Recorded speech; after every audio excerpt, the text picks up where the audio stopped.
Hello and welcome to the VR Report. My name is David O, and currently I am with Mr. Jesse, Mr. VRChat. How you doing, Jesse? Not too bad. How are you? I'm doing great. That's awesome. I wanted to get really quickly into VRChat because, first of all, I'm a huge fan. Well, thank you. And of course, you've done some really innovative things, but I want to hear it in your words to our audience who may not have no inkling what virtual reality is. Right.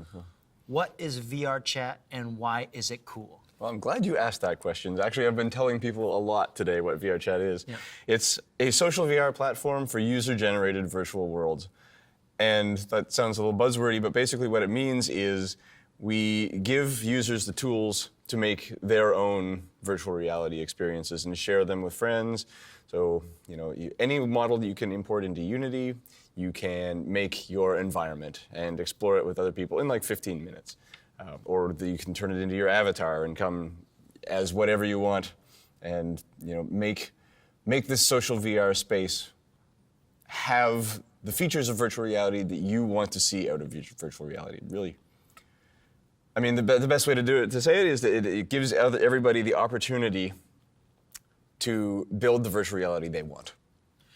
Really well said, Jesse, but I'll tell you why it's cool. You can go in there as the freaking Incredible Hulk, and he can be a centaur, and we can watch movies together or decide to do a play with my other friend who's Garfield. Yep. And we're all doing this live in virtual reality.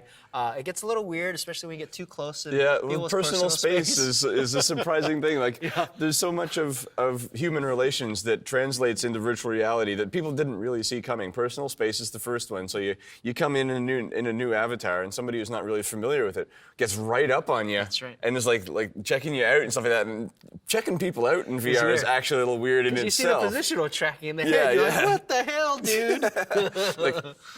Yeah, okay. That's right. It's like, that's right. I think I just got checked out. Yeah, that's right. But personal space as well, and one of my favorites actually is a phenomenon that's I just kind of noticed was happening recently.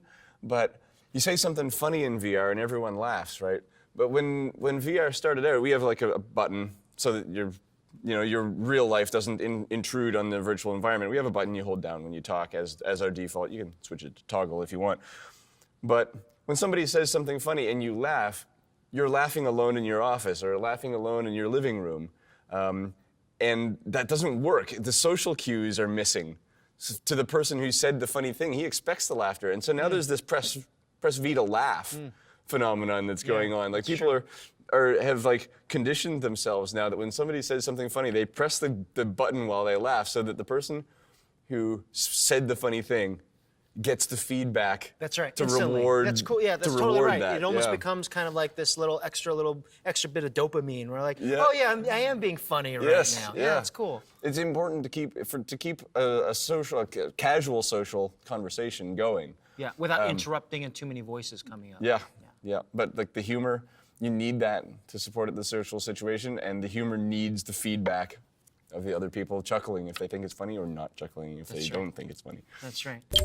Where do you see VRChat growing? Because obviously we can think of the immediate, social interactions, friends from around the world interacting in VRChat, where they're not very close and you get very intimate. Of course, I'm sure there's going to be sexticapades that are going to be branching off of that, where some of that's already kind of happening a little bit.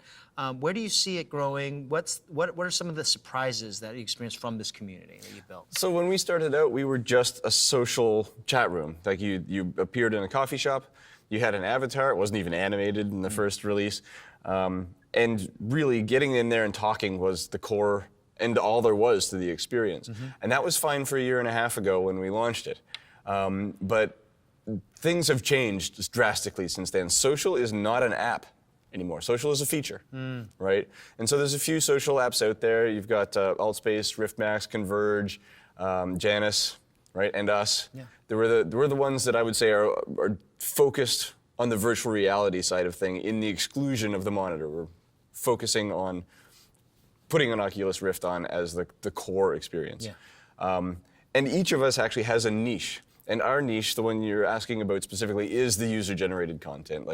The way I see VRChat growing is through that mechanism. And it's kind of the wheel that spins for us right now. We're getting the most traction out of having a meetup and then leaving, like we gather in a room together, we all kind of chat and hang out until we think we've got a kind of a critical mass, and then we just go on tour through the user-generated content that start with the new stuff and the stuff that other people haven't seen. Because there's so much new stuff coming out every week, I don't even see all of it. You know, like somebody will log in on a Wednesday, test out their new room, and not come to the meetup on Sunday, and it's just like, I just like see it in the database sometime. I was like, this is, I don't know what this is. I've never seen this URL before, this room name. It's like, there's user-generated content there. It's growing so fast I can't even keep up with it. Wow. So that's what I see there. And we're all of the social VR apps are really just waiting for the consumer units to come out, and so that the addressable market, the number of people who have this equipment that we can then lure into our games, that needs to start to grow, and that's what we're really interested in. Yeah, I think you touched upon a good point, because there are some problems that are currently available with networking to be in real time, but those are issues that can be solved. And as those problems get solved based on network and hardware, social really can be the killer app for VR. Absolutely it can, and right now it is, and a lot of people don't know it, but like, you go to Oculus Share, right? You've heard about a great experience, right? You download it. 10 minutes later, you're taking off the headset, never to play it again. You say, that was awesome, but you're still done. That's right. Right? The social VR apps, all of them even, but I'll talk about ours. Our users come back week after week. They spend hours in there, right? So we're banking up all these VR experience hours and minutes that they're just adding up to this enormous total in social VR that the gaming VR can't touch right now. That's right. But we're still not getting the kind of attention that gaming VR is, even though we're banking up these hours so quick. Yeah, well, I think one thing that can help drive that are just some of your videos that you produce, because this is user-generated content, but real stuff that's happening. Yep. And I think once people experience it as well, people go, oh, I get it. This is really a virtual playground. It really is the metaverse. Yeah. But, because you're a small team, we're not going to get all the bells and whistles, but it'll eventually come. Yep. Yeah. And so I don't want to supply all the bells and whistles. I want to supply the tools. That's right, the tools. And the users Make it generate the bells scalable and that whistles. way. Yep. That's right. And it's really been helpful for us because we're a small team, right? We're not working with a lot of money compared to some other people in this space, and we're able to keep up with them because by leveraging this user content and stuff like that. We built a level as an example that allowed you to drive NASCAR cars. You get in, you can get in the car, you can get in the passenger, you can like see the other people in the car with you and talk while you're driving around the track.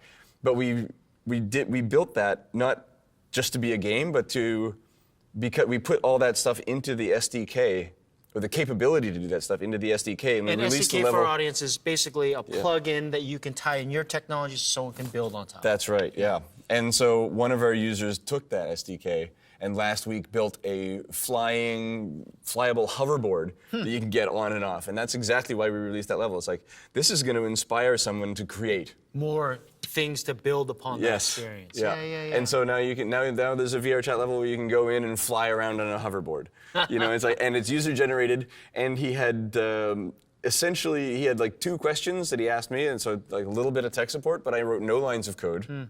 And he built the whole thing himself. That's cool. Yeah. Let the audience create, because they're eventually the ones that are going to be using it. Yeah. Jesse, thank you so much for being on the VR Report. Well, thank you very much for having me. And hopefully we'll have you again soon. I'd look forward to it. Cool. Come down.